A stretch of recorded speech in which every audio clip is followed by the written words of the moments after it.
When do you need to replace your engine coolant? And just like any fluid, it degrades over time.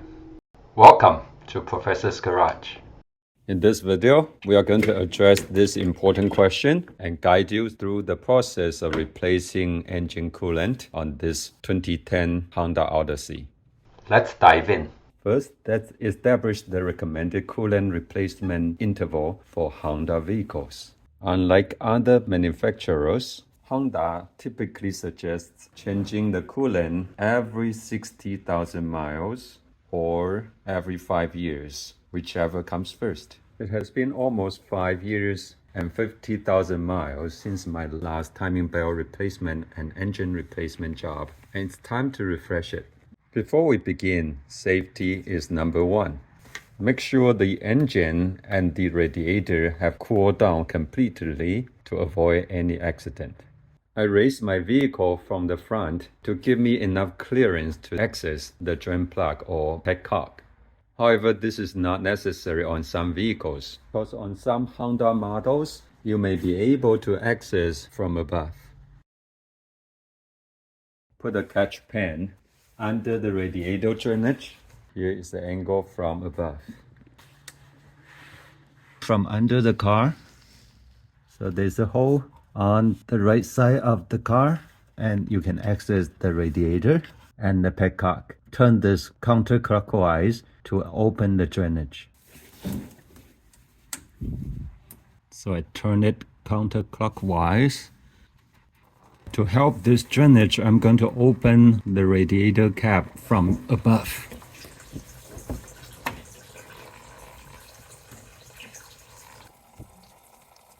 Let it drain. You can either take out the coolant reserve tank or use a tube or pump to suck the coolant out. Make sure the tube is clean so that you do not contaminate the fluid or the tank.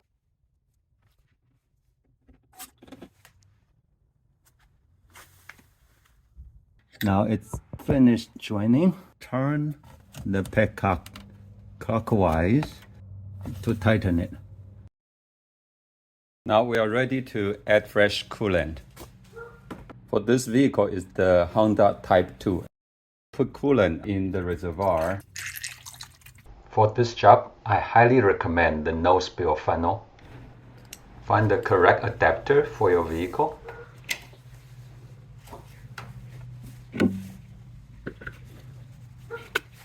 With the no spill funnel ready, let's start pouring the coolant into the radiator.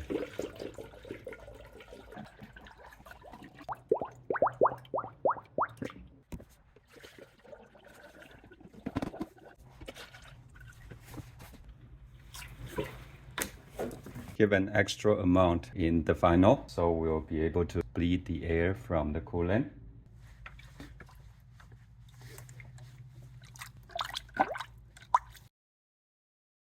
Now we are going to start the engine and let it run until the temperature reaches the operating temperature.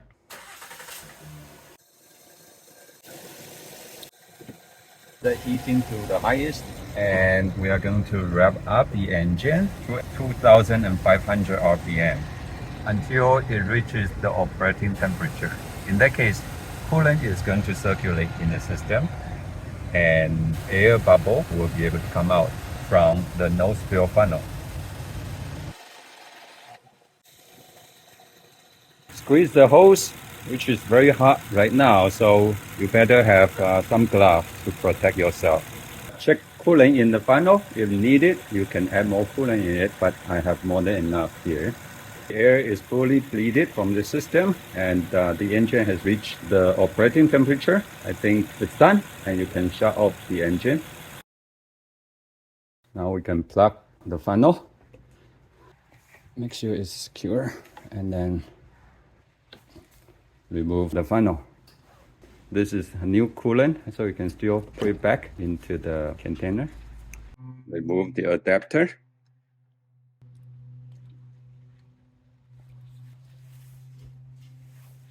Put the original cap back on.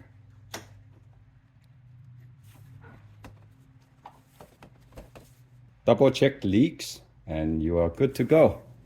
So make sure the coolant level in the reserve tank is at the max line. Fresh fluid, and this is the old fluid. Actually not bad. It's a bit darker. You have now completed the replacement of your engine coolant. I hope you found this video to be helpful and informative. Consider giving us a like and subscribing to our channel.